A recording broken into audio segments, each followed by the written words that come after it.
رئیس شهر خوجان فردوس شریفزاده با محله‌های سری بلندی و جواب رسولفی شهر رفته از روند بنیاد مرکزهای نوی خدمترسانی این محله‌ها از نزدیک شناس گردید. اطلاع داده شد که در یک موضع نوآباد محله سری بلندی برای ساکنان محله یک مرکز نوی خدمترسانی عبارت از چایخانه، داروخانه، نانوایخانه با مبلغ‌گذاری مقامات اجرایی حاکم دولتی شهر خوجان بنیاد شده است که در عرفه تجلیل 30 سالگی استقلالیت دولتی جمهوری تاجیکستان موردی بهره برداری قرار داده می شود.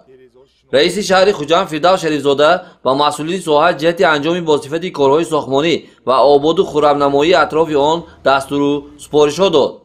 در گذر خوشحوزی محله جواب رسولفی شهر نیز چایخانه همنام گذر با انفراساختار خدمترسانی موردی از نوسازی قرار گرفته ایستاده است. فردوس شریفزاده اثنای بازدید تاکید داشت که احیا و گرامیداشت رسم و آیین اجدادی و اجرای عملهای بنیادکارانه بهر آبادی یک گوشه دیار و استقبال 30 سالگی استقلالیت دولتی جمهوری تاجیکستان در تمام محله‌های شهر خوجان راه اندازی گردیده مرحله به مرحله چنین مرکزهای خدمترسانی و بخصوص چایخانه‌های محله‌ها بنیاد و به استفاده داده می‌شوند. بنیاد چنین مرکزها و تامین شرایط معاصر نشان بلند فرهنگ محله‌داری و عامل مهمی تربیت نسل آینده در راه وطنپروری و خویشتن‌شناسی ارزیابی می‌گردد.